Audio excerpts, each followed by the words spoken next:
This here burrito's got 34 grams of protein, costs $1.50 to make, and is absolutely delicious. This is so good. Today, I'm gonna show you guys how I meal prep 10 of these bad boys for the week, how I store them in the freezer for quick grab and go meals, and how I reheat them when you're ready to eat them. Oh, I'm a poet and didn't even know it. A burrito meal prep is like one of the best, no stress, no fuss, no muss meal preps. I love it. It's a quick 3-step dance that you should be done with in about an hour. Okay, step 1, we're gonna be pressure cooking some dried beans to make refried beans. Step 2, we're gonna be baking up some shredded tofu for a delicious secondary source of protein. Thirdly, we're gonna be sauteing up some really quick, easy vegetables on the stove. And then we're just gonna assemble the burritos into happy little handfuls.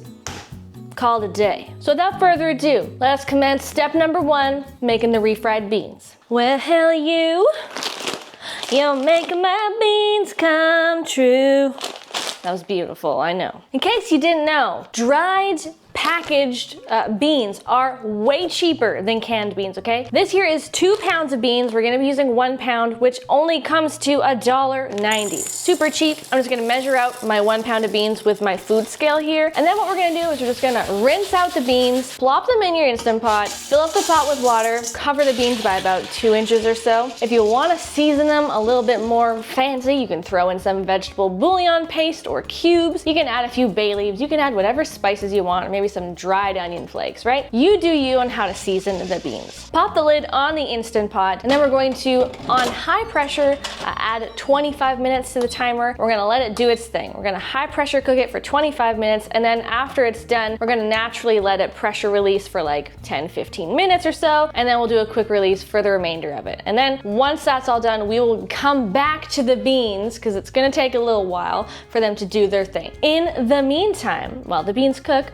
we can move on to step number 2, which is baking up our shredded, seasoned, chili-ish tofu shreds. Yes, very yummy. All right, let's talk tofu. Here, I've got 2 bold and beautiful blocks of extra firm tofu that I have pressed. What we're gonna do here is you're gonna grab yourself one of these cowbell looking devices and a bowl. And we're gonna take each block of tofu on the large whole side of your box grater, and we're just going to shred the ever-loving heck out of our block of tofu into that bowl. Easy peasy. You shall also get your oven preheating to 425 degrees Fahrenheit and line a baking sheet with some parchment paper.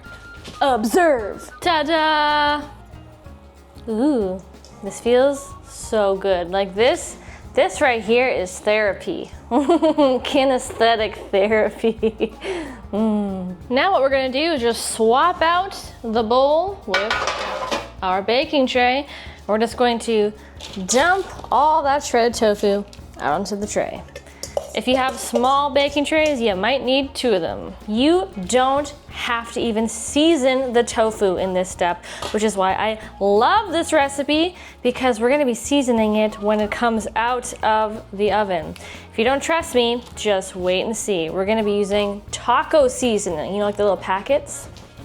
Like this, which means less work for you. Just arrange it into an even layer as best you can. Ta-da! And it's ready to go in the oven. Now the goal of cooking this in the oven is really just to dry up the tofu shreds, get them to be firmed up a bit, lose some of their moisture, get them crispy in spots, because we're kind of trying to replicate like a shredded meat texture. I love shredding tofu for this exact reason, because it just gets that shredded meat texture down like no one's business. That's my story, and I'm sticking to it. The tofu is gonna bake for 40 minutes total, and at the halfway point, we're gonna take it out of the oven and give it a quick little toss with some tongs or a spatula, just so that we don't get any overly browned or burnt spots, and so that it just cooks up and crisps up evenly. I also just want to quickly circle back to that whole little factoid about these burritos only cost $1.50 each. It's the truth. I did the math. Math is not my strong suit, but because I love you,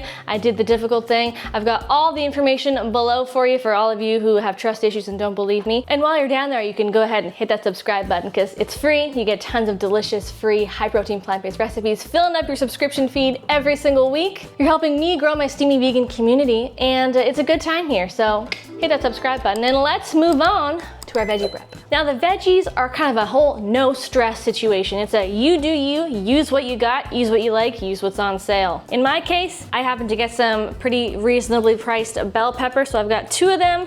I've got an onion. Onions are always super cheap and a very affordable item, pretty much always. I've got some kale that I've already got in my fridge that needs to get used up because it's looking a little sad. And I've got a zucchini, but you can do any combination of vegetables that you want, like mushrooms or more peppers, more onions, spinach, whatever you like, okay? So I'm just going to dice up my bell peppers and zucchini, chop up my onion really nice and finely, and I'm gonna wash and chop my kale into small pieces because no one likes to get those long, nasty strips of kale in their food, no matter what recipe it is. Small pieces of kale, please. Another quick tip I'll mention about the veggies is that you can absolutely use the bags of frozen veggies. You can get them like pre-chopped, bell peppers, onions, carrots, kind of whatever you want. So feel free, if it's cheaper for you, to get frozen veggies. Those work perfect. Now, I've just got a saute pan, my biggest one, with some water in it here, just steaming away because I'm gonna be sauteing these veggies oil-free. Then once the pan's hot, we're just gonna add in all of our chopped veggies. We'll leave the kale for now because that doesn't take long to cook. We can just kind of throw that in the last couple minutes of cook time. I'm gonna keep the heat at like a medium high. And now you can just pretty much season it however the heck you want. I'm adding a little bit of kosher salt, some dried oregano, a little bit of cumin, not measuring anything, some chili powder for a little bit of heat, some onion powder, and a healthy dusting of garlic powder. My pan clearly is not hot enough because it's not sizzling yet. I hate it when I do that. Okay, give everything a good stir. And we're just gonna basically saute our veggies here for like 4 to 6 minutes until they're really just sizzling away. We just want them to get nice and tender, kind of like this. Sizzle, baby, sizzle. All right, those veggies smell like dreams coming true. So we're just gonna go ahead, now add in the kale. At this point, you can turn the heat down to like medium-ish and just stir in that kale. It will not take long to wilt down, like probably a minute or so, which is what we want. We don't want it to be too chewy. We just want it to get nice and bright green. So once your kale has wilted and it's nice and bright and green and beautiful, we're gonna add in our last ingredient, which is some nutritional yeast. This stuff has a hell of a lot of protein in it, more than you would think. About a 1/4 cup of nutritional yeast has about 12 to 14 grams of protein, which is insane. And I just added in a cup plus 2 tablespoons. So do the math. At this point, you can turn off your heat. The nutritional yeast, since it's kind of dry and crumb-like, it's gonna absorb any remaining liquid that might be in the bottom of your pan, which is exactly what we want, because we don't want really soggy veggies. Now what we're gonna do is we're just going to take all of our veggies here, we're gonna transfer it into a bowl, because we're gonna use this pan very shortly for the last step of our tofu. While you're at it, you might as well just weigh out how much your veggies are, because before we assemble the burritos, we are gonna need to weigh all of our components anyway. And I'll explain that very shortly. And would you look at that, our tofu has just come out of the oven as soon as our veggies are done. I've just given it a little toss, and as you can see, some parts of it kind of have these nice crispy edges. It's clumped up a little bit, which is fine. It's still a bit bouncy, a little bit chewy, but it's exactly the texture that we want. It is ready to go into the pan that we just used to cook our veggies. We're gonna season the heck out of it. So I put the heat back on to medium. I'm just gonna add a little bit of water here to sort of deglaze the pan, scrape off all the remaining stuff from the bottom from the veggies that we cooked. Give it like a minute to mostly evaporate. Then I'm just gonna pick up the tofu from the parchment paper and just dump it right in. Obviously, it's pretty dry right now, which is fine. We're gonna slightly rehydrate it with a little bit of water. But first, we're gonna add in a whole package of some taco seasoning.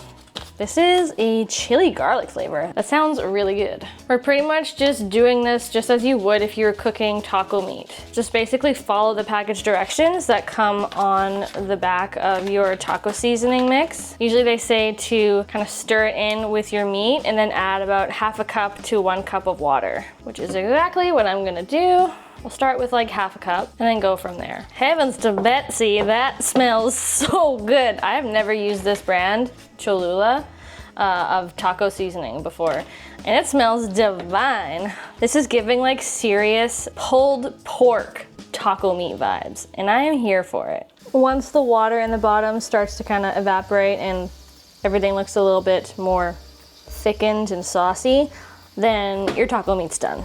Woohoo! And would you look at that? The black beans are done too. Woohoo! So if you added a bay leaf, now would be the time to fish it out. Like a fun little game. Find the bay leaf. Where are you? All right, seriously, bro, where are you? Okay, I got 3 out of the 4 bay leaves, but I'm getting like a very sweaty, steamy, beanie facial in the process. Got the little bugger. Next, we're gonna very carefully drain off about 70 to 80% of the water here. Do it over a strainer in case you lose any beans in the process. Check on it here and there. See how much you've dumped out. You want there to be a little bit left because we are gonna blend up the beans. That's a beaut. Just a little bit of water, like not even an inch of water left in the bottom, like maybe a couple centimeters. Now we're just gonna take an immersion blender and we're just gonna pop it right on top of the beans. We're gonna blend it pretty much until you've reached your desired consistency. It could be chunky, it could be very blended and pureed almost. You do you. And that's the texture we're going for, baby. Ooh, that looks delish. At this point, you can very carefully, without burning off your face, taste your beans, see if they need any additional salt or anything.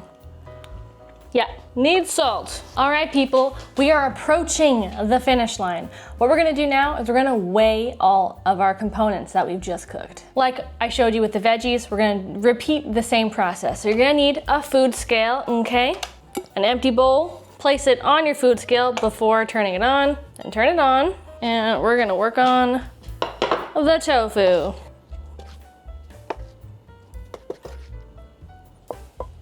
Then just write it down and repeat with the beans. Then you just take the total amounts of all of your items and divide them by 10, and then you have the amount in grams that you need for each item in each burrito. Math. Also, I totally just had an airhead brain fart moment.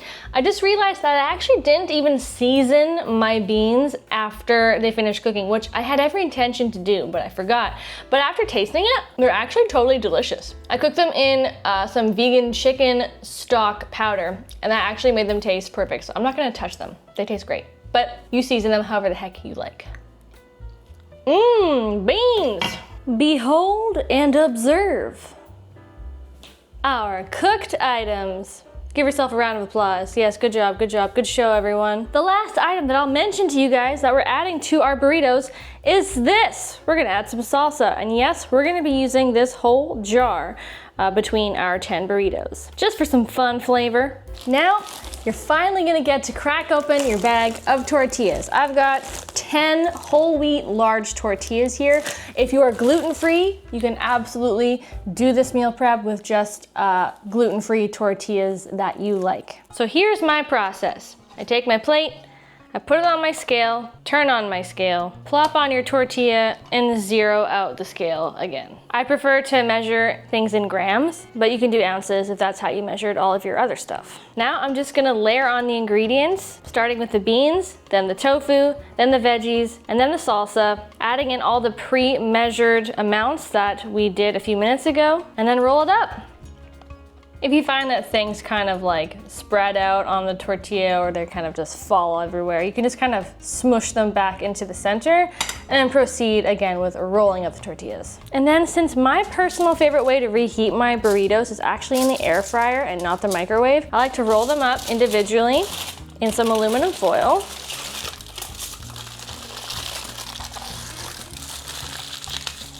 Press in the ends.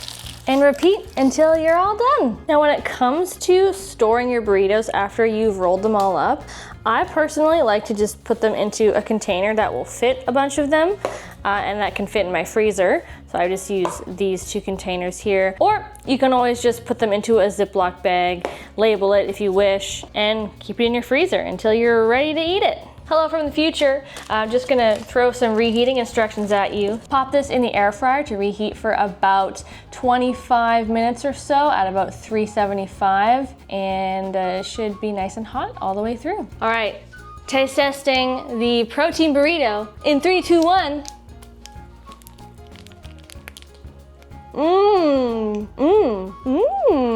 Tasty. All I can say is that I'm looking forward to eating this for the next 5 days. This is so good. The black beans, the salsa, the tofu is nice and chewy. You got the veggies in there. This is just like an all-around great burrito, like top notch. And this thing is heavy. Like, this is gonna fill you up. Yes, this is like a little burrito baby. This thing is hefty. Say it weighs about the size of a baby. It has come out of the womb of my kitchen. Counter slapping, good. Join the Steamy Vegan fam, you guys. Subscribe below, it's free. I also have so many meal preps on my YouTube channel and on my blog. Go check me out at STEAMYVEGAN.com. Thank you guys so much for being here. Hope you love this video. I'll see ya in another video real soon. Ta-ta.